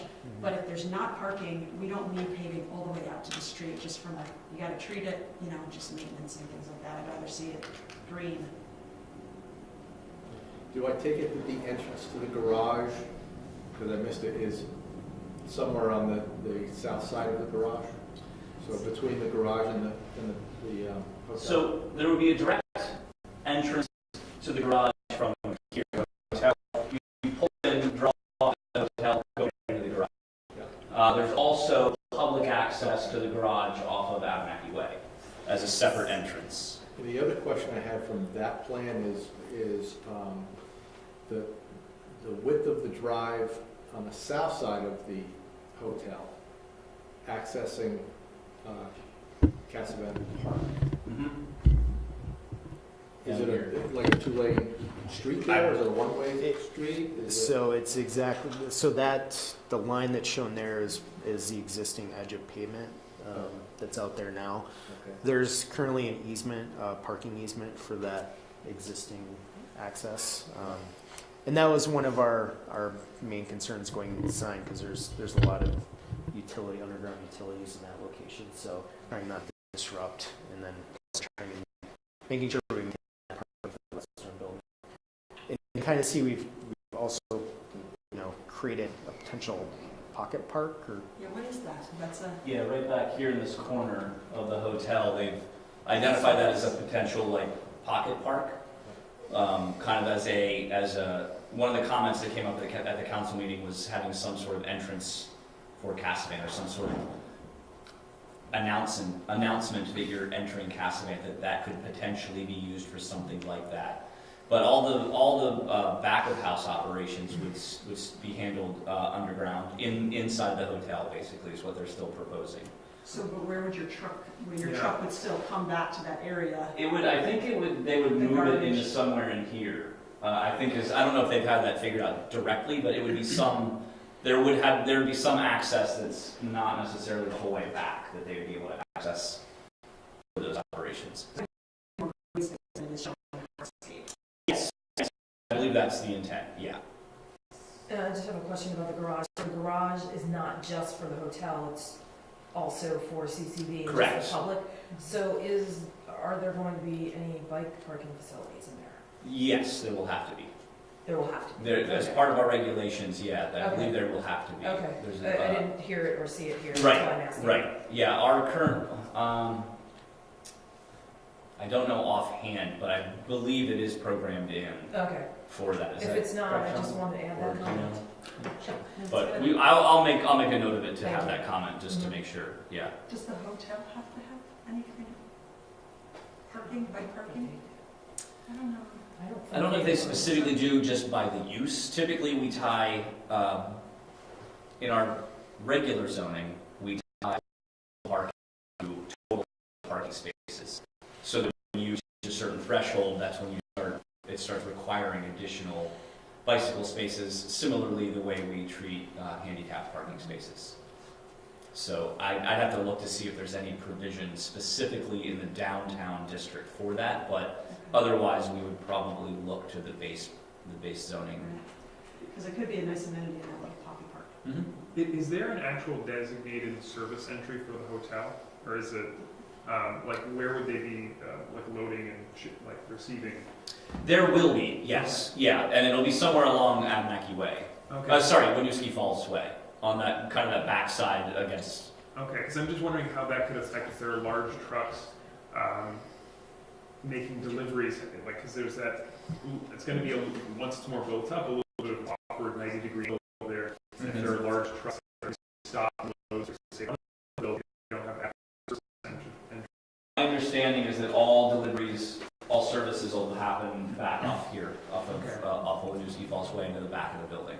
So my concern would be, is there enough space that they can, trucks will actually be able to get in and out of that area safely without backing out into the traffic, or looks like a narrow. So at the upper end of that diagram, next to Casavan, is there pavement that, you see where the parking is along Redstone? To the top of that, is there pavement between there and the park? Yeah, right there? There is. So that there could be a turnaround? I think there is some, because that's where that's where they have the dumpsters for whichever river building that is. River Watch, River Watch, or something? River House, River Run. Yeah, I think we will have to have a sort of a truck turning study done there. What I've seen is the current trucks that use that dumpster back in on the pavement limit and then come out. But that's a pretty simple analysis. I'm just wondering, because sometimes things in a project like this get proposed as being a service entrance, and then because they're so functionally useless that the front lobby ends up being the delivery site, and then if trucks can't get in and out of that, or if they have to exit through the garage and they can't fit through the garage, that can create some confusion. Yeah, I think in this case, the design of where the front entrance is going to be so inconvenient that nobody's going to want to. Nobody's going to be driving a truck up there. Okay. Because that's kind of the way I'm envisioning it, but that's just my opinion. Because I'm just foreseeing like the poor truck driver who gets mired on Abenaki Way, Right. and like traffic is building up behind him. There's really nothing he can do. It's creating a bad traffic situation. Maybe you need to answer the access into Casavan that's shown there. What's the width of that?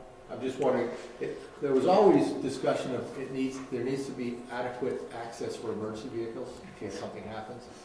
It looks like a narrow kind of sidewalk. I don't know if that's...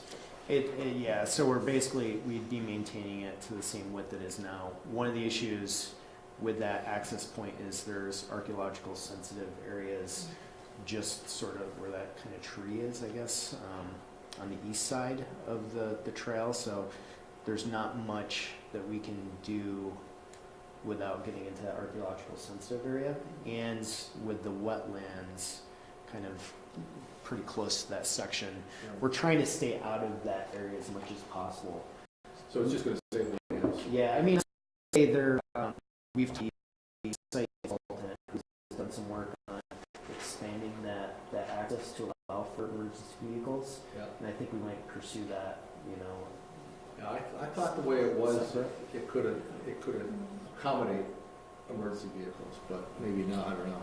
I think talking with the consultant, he had a proposal to build out that access road that could accommodate emergency vehicles, and then that opens up potential, doing concerts back there and doing some other big events. Right.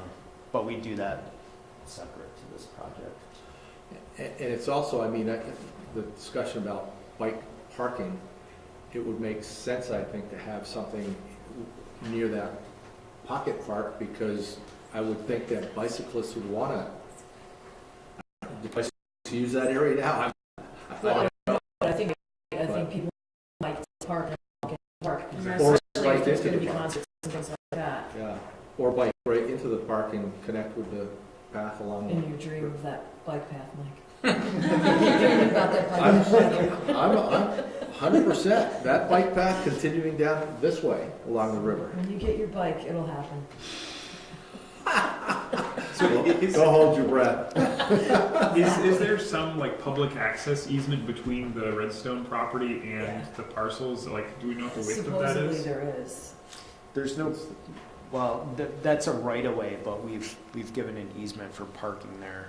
I don't know what I'm going to guess it's people 60 use foot. that. I'm going to guess it was originally a 60-foot right of way, and we did. I remember doing the easement for River Run, River House, or whatever, for that parking.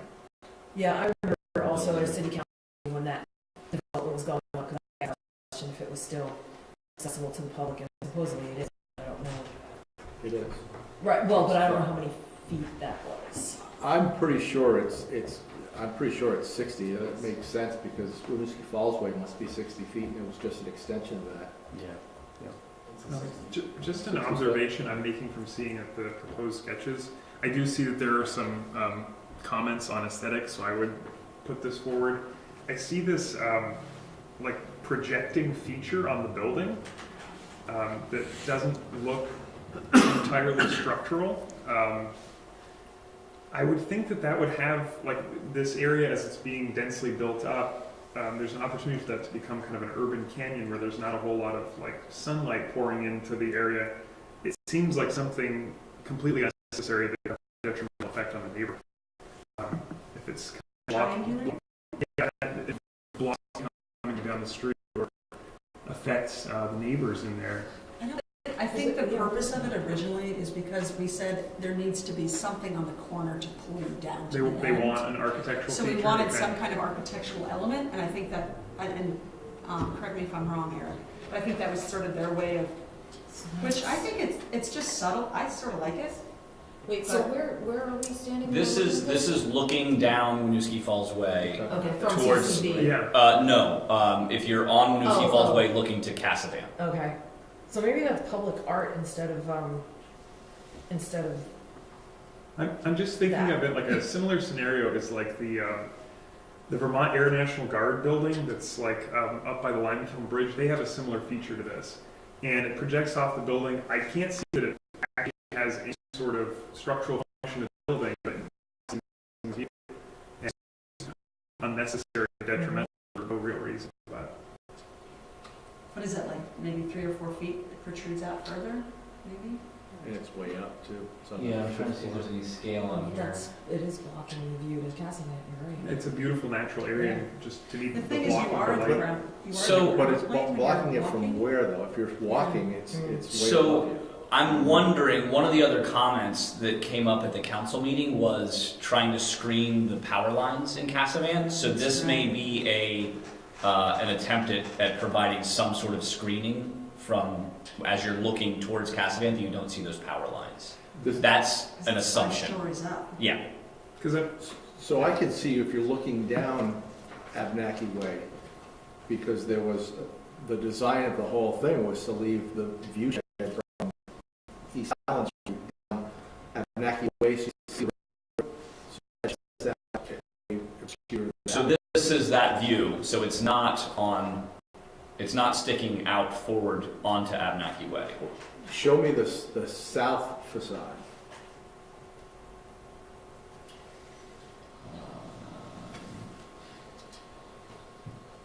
I have so many options here. That's the north. I just noticed that some of like the newer construction in the city. It doesn't show Yes, it looking does, at yeah. the north facade, but it does. But I don't know if that's 3 feet, 5 feet, 10 feet, a foot. It's obviously not a foot. It's gotta be at Probably least like 3 feet, 4. It's gonna be 4 or 5 feet, probably. Maybe there's part of So the room. I that don't know. would be the only, Yeah, I'm to not me, sure. the only thing, because there was the plan, I don't know as it's stated anywhere, but the reason that the river house, whatever the one closest to the natural area is where it is, there's a space between them, so you get the view down Abnaki to the river. Right. And so if that impedes that view at all, I think even for me on like a broader scale, I think something that unnecessarily blocks passage of light through the neighborhood, I think is not a positive thing. I think a lot of our buildings, we don't really realize how that affects the streetscape. It looks attractive, but then it has really detrimental effects. you mean like the BSAC building? That actually comes to mind, yes. It makes a very dark, cavernous area, and that's not a looming overhang, but I'm sure at certain times of day, you can walk past light on the street. Thoughts? So that was one thing that Yep. they don't get in there. So how do you actually get, if you're on the sidewalk in a wheelchair, how do you get in the front door? Yes, so they do have, and it's not showing on these plans, but there is an ADA route. And it's a separate route from going up the vehicular. I believe there was a plan to do that, to have some separation, but I don't know offhand what it was. But that was, and I believe I mentioned that in the comments as well, that was definitely something that we discussed, and the architect was going to be trying to determine how that was going to be best accomplished. Okay, so we do not have to take any decisive action on this. You're going to bring our comments back, or do we? So the council will meet on next Tuesday, the 19th, and I believe it's there's a potential that they will approve the design. So what I was going to do is forward, so I've got 5 comments right now that I was going to forward along with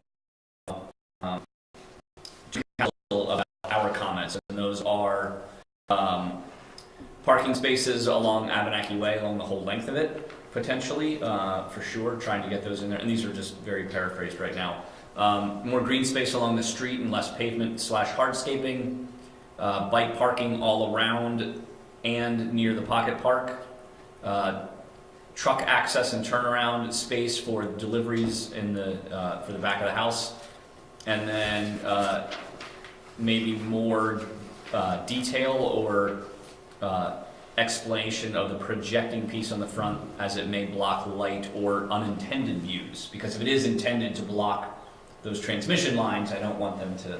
That was a comment that came out of the last meeting, so it could be a reaction to that. So those are the comments I have right now to forward to council, unless there's anything else. I would just say on the view shed, especially looking at Abenaki Way, someone needs to do some research to make sure that it's not a covenant of the downtown.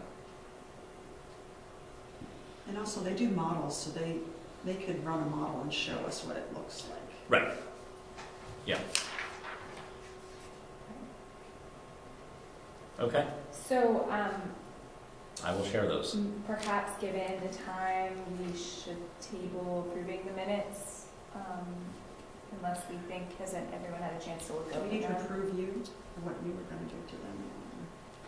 For council? Yeah. I don't know if we need to take formal action. I mean, you can if you want, but I don't know if that needs to I be a don't think formally. it's, I think you've gone over our list, we provided our feedback, I think Eric Yeah. can go back and present our feedback. And you're also welcome to attend that meeting and provide comments Corey's as well, going to do that for us. if you'd like. I don't know, sorry, Alice, I didn't mean to. The set of minutes that I put at your place was the wrong set, so I have a new set there, so yeah, I don't know if you've had a chance to look at those yet or looked at them previous to the meeting. So you want to take action on that? Before we get off of this real quick, the parking garage, the facade of the parking garage, there's no change in that because that has to be, I think per the Act 250 downtown permit, it has to be, it can't look like a parking garage. Right, It so has to have a facade that looks like a building or. there may be some changes. Yeah. I didn't get any updates to that, but it's possible. Okay. There will be, because as I mentioned, Councilor Mack provided some comments on that as well after the last meeting with some examples of treatments of other parking garages. So. Yeah, and again, it's part of the Act 250. Right. So, you know. Yeah. I have to say quickly that she really was stressing in the front part of the parking garage if we could get any kind of use there. Yeah, we talked about that, and it was, I think the challenge was creating a space that was large enough to be usable that didn't reduce the program of the parking garage. Right. So I think that was a struggle that the architect was trying to address. Mm-hmm. So I don't know where he ended up with that, but I know we did talk about it at the follow-up meeting from council. Right, but I don't even know how if the city's going to own that parking garage, I don't even know how that would work. Right, exactly. I think that was another one of the questions that came up too, is how that would, whether or not the city wanted to manage retail space or commercial space. So is that all open air, or does it need the parking garage? Does it need ventilation? So the above grade, like the facade, you have 40% sort of clear space, but below grade ventilation. Okay, if people have additional thoughts, can they email you, Eric? They can email me, or they, like I said, attend the council meeting and Okay. share them directly with council. Wonderful. Okay, next item is approving the minutes. I make a motion to approve the minutes. Do we have a second? I'll second. All those in favor? Aye. Opposed? All right. Minutes are approved. That brings us to city updates. Eric, are there any updates? Not at this time. Nothing critical to update on. Great. In that case, do I have a motion to adjourn? I make a motion to adjourn. Second? Go ahead. All those in favor? No, I want to very much for your extra time tonight Notice all the married guys. and hosting the.